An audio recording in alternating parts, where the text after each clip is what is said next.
নমস্কার, Bangla Times news আপনাদের স্বাগত।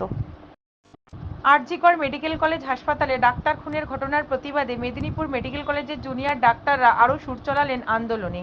আন্দোলনের শুরু থেকেই শুধুমাত্র এমার্জেন্সি পরিষেবাতে তারা সহযোগিতা করেছিলেন, এবার এমার্জেন্সি পরিষেবাও বন্ধ করে দিলেন তারা। রোগীদের ভোগান্তি শুরু হতে প্রিন্সিপাল জানালেন সমস্ত সিনিয়র ডাক্তারদের তিনি তৎপর হতে বলেছেন। আরজি কর মেডিকেল কলেজ হাসপাতালে ডাক্তার খুনের ঘটনায় সঠিক তদন্ত ও দোষীর চরম শাস্তির দাবি করে আন্দোলন আরও খানিকটা চড়িয়ে দিলেন মেদিনীপুর মেডিকেল কলেজের হাসপাতালের জুনিয়র ডাক্তাররা। কয়েকদিন ধরেই তারা আন্দোলন শুরু করেছিলেন মেদিনীপুর মেডিকেল কলেজ হাসপাতালের সামনে। মোমবাতি মিছিল করেছেন তারা। তখন শুধুমাত্র এমার্জেন্সি পরিষেবাতে তারা সহযোগিতা করেছিলেন, অন্যান্য পরিষেবা থেকে তারা সরে গিয়েছিলেন।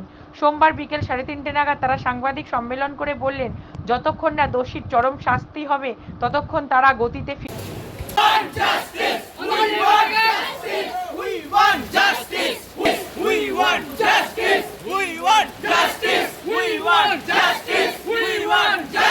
প্রতিবাদে আমরা মেদিনীপুর মেডিকেল কলেজ থেকে আজকে এখন আমাদের তরফ থেকে মেদিনীপুর মেডিকেল কলেজের তরফ থেকে অফিসিয়াল প্রেস রিলিজ করা হবে। সেখানে আমাদের আন্দোলনের কর্মসূচি এবং আমাদের কি কি করা হবে সেগুলো জানানো হবে।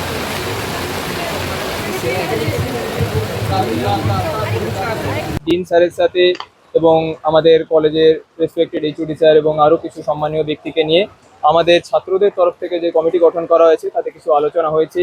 কিভাবে নিরাপত্তা বাড়ানো যায়, কিভাবে সিসিটিভির ব্যবস্থা করা যায়, বা আমাদের যা কিছু ক্ষোভ দাবি দেওয়া সেই ব্যাপারগুলো রয়েছে সেই জিনিসগুলো নিয়ে আলোচনা করা যায়। কিছুটা সদর্থক, কিছুটা আশ্বাস, কিন্তু আমরা যে জিনিসটা সবসময় মনে করছি অনেক হয়েছে আশ্বাস, অনেক হয়েছে সবার কার্যবিবরণী লিপিবদ্ধ করা। It's high time for action, effective and immediately. আমার দুর্গা আজ বিপন্ন, আমার দুর্গাকে বাঁচানোর অধিকার, দায় আমার, আপনার, আমাদের সবার। সেই অধিকারকে সুনিশ্চিত করতে হবে।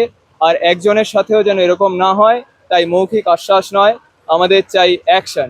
এবং যেটা সর্বত্র আন্দোলনের মূল দাবি, যে নির্যাতিতা, যে আমাদের সহকর্মীকে আমরা হারিয়েছি, সেক্ষেত্রে স্বচ্ছ নিরপেক্ষ তদন্ত হোক, কোনো ধোঁয়াশার জায়গা না রেখে অবিলম্বে প্রকৃত দোষী তাদের গ্রেপ্তার করা হোক, তাদের দৃষ্টান্তমূলক শাস্তির ব্যবস্থা দেওয়া হোক।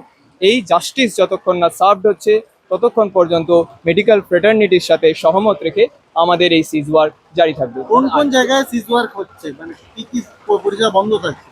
এতদিন পর্যন্ত শুধুমাত্র ওপিডি, ওয়ার্ডস, ইলেকটিভ ওটি এবং নন এমার্জেন্সি ফ্যাসিলিটিস বন্ধ করা ছিল, কিন্তু আজকে দুপুরবেলা 2টো থেকে এমার্জেন্সি পরিষেবা থেকেও জুনিয়র ডাক্তারদের অর্থাৎ ইন্টার্ন, পিজিটি, হাউস স্টাফ এবং সিনিয়র রেসিডেন্ট তাদের ফুল ম্যান পাওয়ার সরিয়ে নেওয়ার সিদ্ধান্ত নেওয়া হয়েছে। কিন্তু আমরা এটাও বলেছি, যেহেতু মুমূর্ষু মানুষ এমার্জেন্সিতে আসবেন, তাই এমার্জেন্সি ফাংশনাল থাকতেই পারে। এটা প্রশাসনের দায়িত্ব, তারা ঠিক করবেন কিভাবে এমার্জেন্সি ফাংশনাল থাকবে, তারা সিদ্ধান্ত নেবেন। যেখানে আপনারা থাকছেন সেখানে জুনিয়র ডাক্তাররা কেউ পার্টিসিপেট করছে না। মুখ্যমন্ত্রী নির্যাতিতার বাড়ি থেকে বেরিয়ে বলেছেন যে রবিবার পর্যন্ত সময় দেওয়া হয়েছে, রবিবারের মধ্যে যদি কলকাতা পুলিশ না দোষীদের গ্রেপ্তার করতে পারে তাহলে সিবিআই তুলে দেওয়া হবে। এটা কিভাবে দেখছেন? আমরাও চাই অবশ্যই একটা স্বচ্ছ নিরপেক্ষ বিচার বিভাগীয় তদন্ত হোক। আপনারা দেখেছেন আমরা আজকে যে এজেন্ডা বার করেছি তাতে আমরা সিবিআই রিকোয়ারমেন্টের দাবিও জানিয়েছি। কোনো জায়গাতেই প্রকৃত দোষী যেন ছাড়া পেয়ে না যায়, সে যেই হোক তার যেন সর্বোচ্চ শাস্তির ব্যবস্থা দেওয়া হয়। তো সেই উদ্যোগে আমরা প্রশংসা করি এবং আশা করি সেই উদ্যোগ ভবিষ্যতে বাস্তবায়িত হবে। অনেকগুলো প্রশ্ন কার্যকরের যিনি প্রিন্সিপাল ছিলেন তিনি নির্যাতিতার আসল নাম বাইরে এনেছেন, মানে নাম করে তিনি মিডিয়ার কাছে বক্তব্য রেখেছেন, হিসেবে দেখবেন। চরমভাবে নিন্দা করব, কখনোই এটা করা উচিত নয়। আমরা প্রথম থেকে কখনো আজ পর্যন্ত নির্যাতিতার নাম নেওয়া যায় না। একজনের পার্সোনাল যে আইডেন্টিটি সেটা সবসময় এই ক্ষেত্রে আড়াল করে রাখা উচিত। কাজেই উনি যা করে থাকেন অথবা বিভিন্ন ক্ষেত্রে যে মন্তব্য করেছেন, like it was irresponsible of her to be alone at night এবং এই জাতীয় যাবতীয় যা মন্তব্য উনি করেছেন, তার এই সমস্ত কাজের আমরা চরম নিন্দা এবং ধিক্কার জানাই। অনেকগুলো প্রশ্ন সামনে আসছে, কেন নির্যাতিতাকে এত তাড়াতাড়ি পুড়িয়ে দেওয়া হলো, তার সৎকার কেন করা হলো, ওইখানেই কেন আরজি করেই কেন তার পিএম করা হলো? একাধিক প্রশ্ন সামনে আসছে যার উত্তর এখনো নেই। আদপেও কি সঠিক তদন্ত সম্ভব এই জায়গা থেকে দাঁড়িয়ে? অনেকগুলো জায়গায় ধোঁয়াশা রয়েছে, বিভিন্ন ক্ষেত্রেই তদন্তের গতি প্রগতি পাল্টাচ্ছে, প্রত্যহ নতুন নতুন তথ্য উঠে আসছে।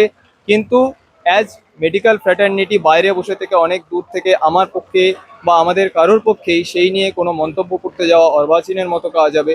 প্রকৃতভাবেই যারা তদন্ত করছেন, যারা এই বিষয়ে এক্সপার্ট, যারা সত্য উদ্ঘাটনের চেষ্টা করছেন, তারাই আশা করব মানবিকতার খাতিরে, আমার দুর্গাকে বাঁচানোর খাতিরে, সত্যের জয় প্রতিষ্ঠা করার খাতিরে সেই লক্ষ্য মাথায় রেখে সঠিক তদন্ত করে প্রকৃত দোষীকে শাস্তি দেবেন, যাতে আর কারোর সাথে এমন না হয়। এবং সেই জায়গা অবধি যাতে সেই দাবি, সেই ন্যায় বিচার যাতে নিভৃতে নীরবে মাথা কেটে না মরে, সেই দাবি পৌঁছে দেওয়ার জন্য মেডিকেল ফ্র্যাটার্নিটি যে তীব্র আন্দোলন শুরু করেছে, সেই আন্দোলনের ভাষা আমরা তীব্রতর করব। আজকে যা যা সিদ্ধান্ত নিলেন সেগুলো কি আরজি কর মেডিকেল কলেজের আন্দোলনকারীদের সঙ্গে আলোচনা করে না মেদিনীপুর মেডিকেলের পৃথক? মেদিনীপুর মেডিকেল কলেজের আন্দোলনের জন্য একটি নিজস্ব কোর কমিটি তৈরি হয়েছে ছাত্রদের নিয়ে, এবং তার পাশাপাশি আমরা গতকাল কলকাতা মেডিকেল কলেজে জিবি মিটিং হয়েছে। সমস্ত মেডিকেল কলেজে সারা ফ্রেটার্নিটিতে যেভাবে যা সিদ্ধান্ত নেওয়া হচ্ছে সব কিছু মাথায় রেখে, এবং তার সাথে আমাদের নিজেদের কলেজের পরিপ্রেক্ষিত রেখেও সবগুলো একসাথে আলোচনা করে, বিশ্লেষণ করে, সেগুলোকে একসাথে ব্লেন্ডিং করে আমরা এই সিদ্ধান্তে উপনীত হয়েছি। আর্থিকের ঘটনা মেদিনীপুর মেডিকেল কলেজ, আপনারা কতটা সুরক্ষিত? মেদিনীপুর মেডিকেল কলেজে আমাদের দিদিরা, বোনেরা যারা রয়েছে সবার সাথেই কথা বলেছে, সুরক্ষিত নই আমরা। রাত্রিবেলা কাজ করে ফেরার সময় রাস্তায় এই ফ্রিজিং এর শিকার করতে, হোস্টেল থেকে চুরি হওয়া, জায়গায় জায়গায় সিসিটিভি সিকিউরিটির অভাব এবং কোনো ওয়ার্ডসে প্রপার সিকিউরিটি সিস্টেম নেই।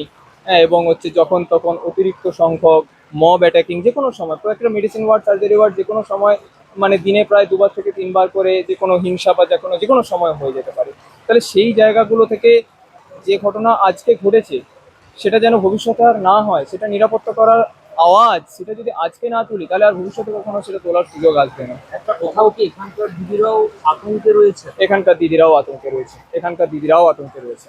যা একজনের সাথে কলকাতায় হতে পারে, তা মেদিনীপুরে হতে পারে, তা ভারতের যে কোনো জায়গায় হতে পারে। তাই সিকিউরিটি বলছে প্রায় 100 জনের মতো রয়েছে, পুলিশ এবং বেসরকারি স্টাফ মিলে। এটা কি যথেষ্ট একটা মেডিকেল কলেজ? আমার মনে হয় আমাদের ক্ষেত্রে যা সংখ্যাটা জানা আছে, 100টা বলা হয় এস্টিমেটেড ফিগার, কিন্তু আছে 50 জন, এবং সেই জায়গাতে প্রতি শিফটে 15 জন করে থাকে।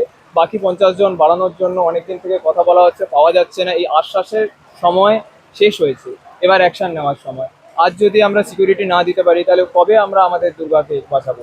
আর একটাও যেন এরকম হোক না হয়। নির্যাতিতার পরিবারকে একটা বলা হচ্ছে যে ভিতরে কেউ থাকতে পারে, মুখ্যমন্ত্রী তো আজকে জানিয়েছেন যে যদি ভিতরের কোনো ইন্টারনাল যুক্ত থাকে সেক্ষেত্রেও কি আপনাদের দাবি হবে ওই কাল্পিত ধরা পড়ুক? অবশ্যই, যার এইরকম নৃশংস পাশবিক মানসিকতা সে ধরা পড়ুক, সে ভেতরের কেউ হোক, বাইরের কেউ হোক, যেই হোক, প্রকৃত দোষী গ্রেপ্তার হোক, তার চরম শাস্তি হোক। Thank you.